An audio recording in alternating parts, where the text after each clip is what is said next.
Welcome back to Sports by GSMC Podcast Network. I am your host, Jeremy Lapidus. If you are just tuning in, we just talked about some quarterback controversies and battles, Justin Fields potentially returning kicks, Daniel Jones versus Drew Lock in New York, and some fifth-year option stuff coming out of Pittsburgh. In this segment, we're going to talk about the MLB Power Rankings. 1 month into the season, it's been a little wild. It certainly has. Uh, Very interested to hear what you guys think of my power rankings here. But we'll hop right into it. Before we do though, remember if you would like to be an even bigger part of the show than you already are, all you need to do is go to gsmcpodcast.net. Leave a tip or donation with a message in it. That message will pop up on the bottom of the screen for you, me, and everybody else around the world to see. If you do want to control what we talk about here on the show, all you need to just leave a donation on the link on the screen. GSMCpodcast.net. We appreciate anything you do give. Appreciate you sticking around and watching. We appreciate any comments you leave. But like I was saying, we're going to finish off our show here with the MLB Power Rankings. Excuse me. MLB Power Rankings. We've done a couple of these already. We are 1 month into the season now, so we can start to form opinions. The baseball season is very long. We're only 30 games into a 162 game season for a lot of teams, somewhere around that 30 game mark. So we're not even like a quarter of the way through the season at this point. So it's not easy to really draw 100% conclusions, but we've seen a lot of really interesting stuff coming out of this season. In the AL West, the Astros are in 5th place and the Athletics are in 3rd. Who would have thought that? I know 0 people that would have said 1 month into the season the Astros are going to be last and the Athletics are going to be 3rd. But I bet you someone had that out there. That's insane. There's been some really surprisingly great teams, especially in the Central. The Brewers, the Guardians, the Royals have been really good. So why don't we just jump right into it? Yeah. Starting at number 30, the Chicago White Sox have been historically bad. They're on pace to break the record for most losses in a season in the modern era, set by the '69 Mets. They're in last place. The Marlins have been rocked by injuries at 29. They really have. They've been rocked by injuries, and it sucks because the Marlins were a playoff team last season, and now they are one of the worst teams in all of baseball. The defense is one of the worst in baseball. The pitching staff, which they prided themselves on, has been hurt and is working on coming back. It's going to be a mess all season because the offense is not good enough to sustain a winning baseball team without that elite pitching staff that they had been able to build over the last couple seasons. I have the Rockies at 28. The Rockies are also really bad at baseball. These last 3 teams at the bottom are in a tier below everybody else. They are definitely the worst teams in the sport. And the Rockies, they're not doing anything to really separate themselves from these 2 groups. They're slightly above them because they're not hurt as much. They're not historically bad, but they're still really, really bad. At number 27, I have the Angels. The Mike Trout loss stings. It really does. The Mike Trout loss, that's not something that as a team they can really handle. He was the one thing that was keeping them out of irrelevancy. But Mike Trout is done for the season, and the Angels are going to continue to fall in power rankings until something gives.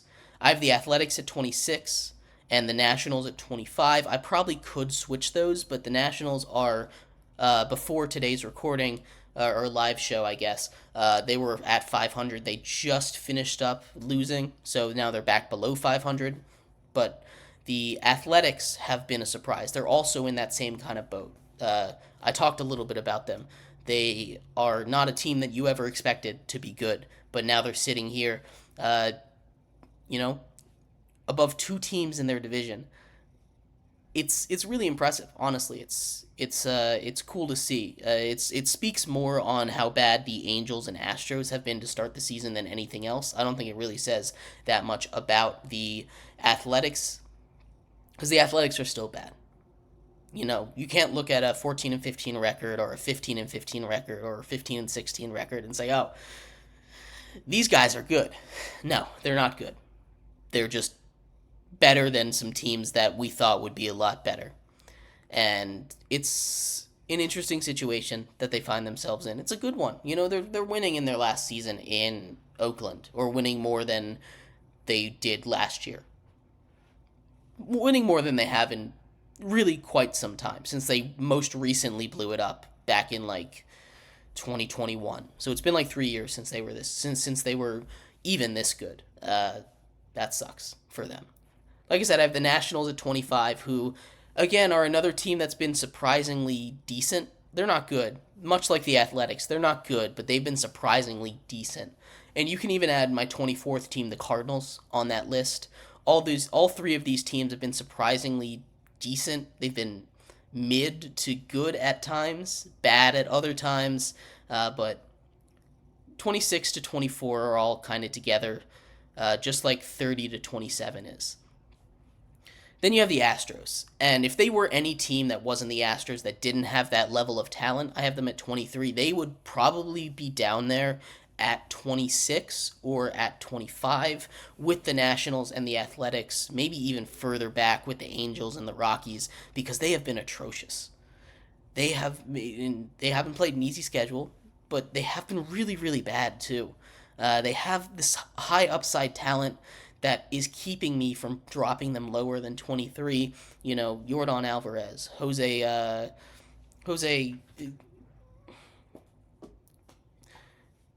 Justin Verlander, Kyle Tucker, all these guys are really, really good on their team, and they're, MVP candidates.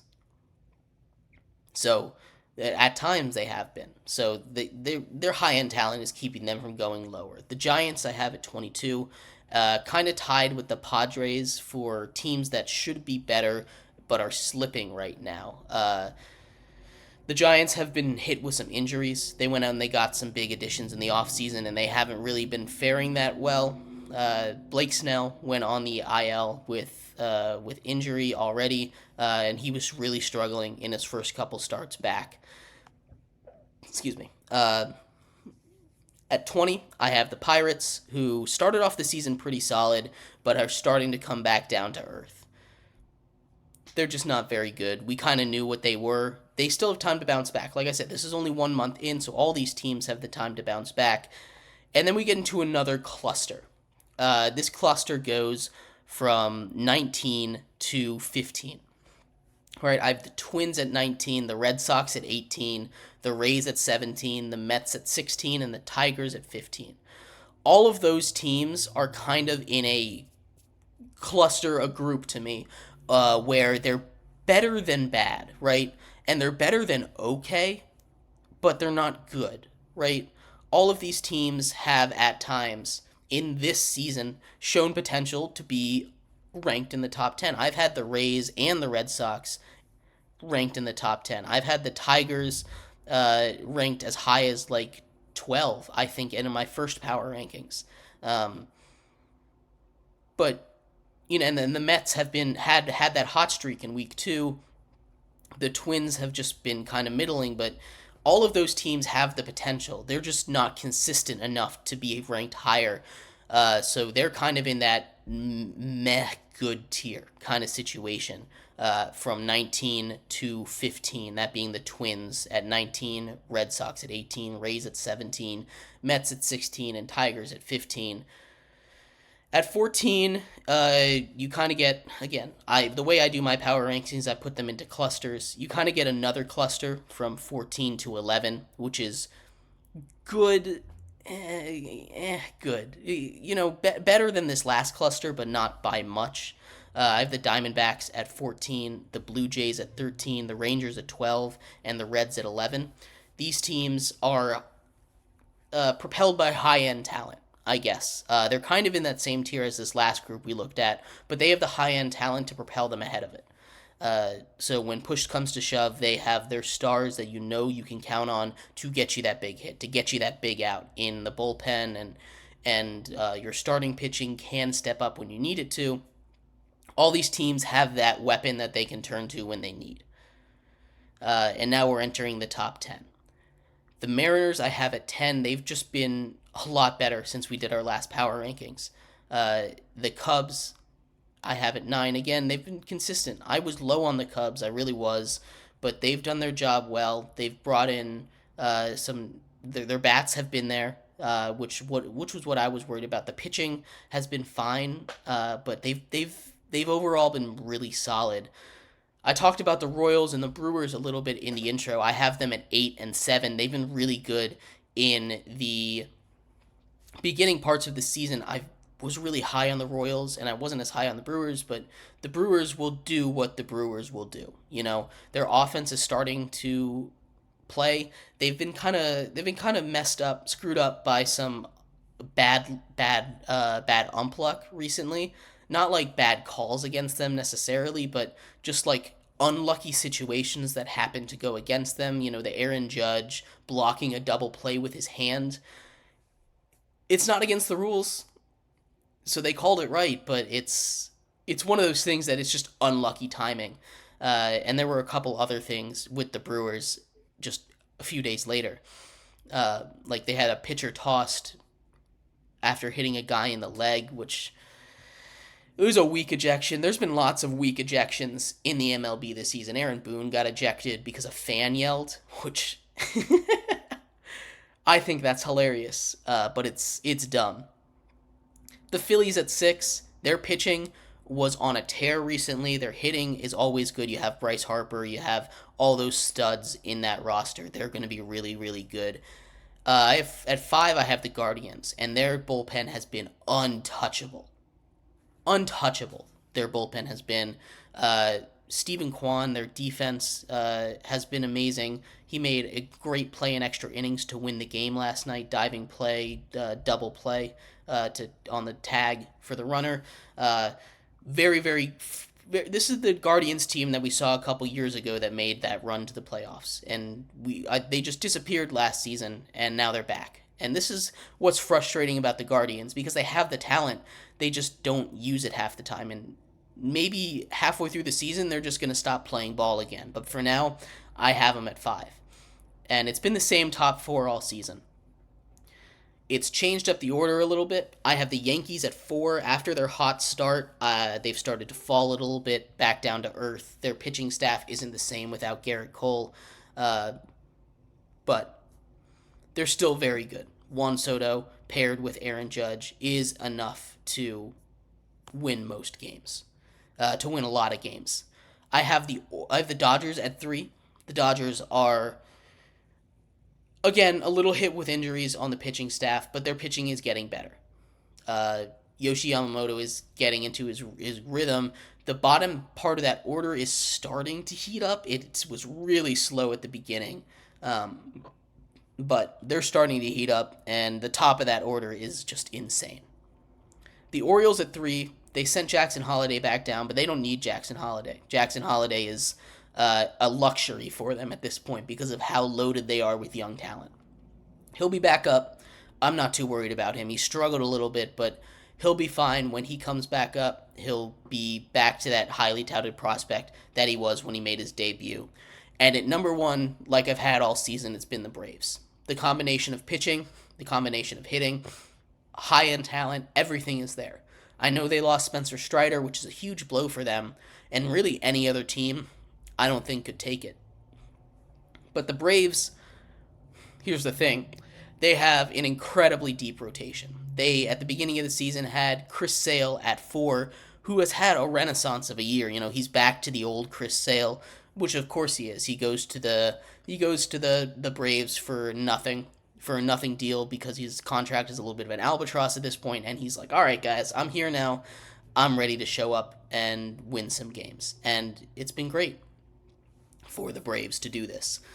So they've been number 1. They've been number 1 all season.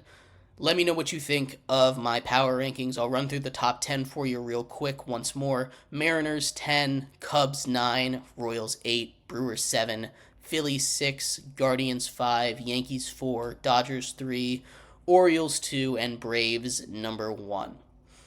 Like I said, let me know what you think of my power rankings. I'd love to hear your thoughts on this. I'd love to hear your thoughts about anything we talked about here on today's show. Appreciate all of you for sticking around with me. We'll be back here, same time, same place tomorrow, breaking down all of the game sixes. We'll break down some of the second round matchups that we do know in the NBA in case they start over the weekend. But until then, I hope you have a great rest of your day. I'll see you. Bye-bye.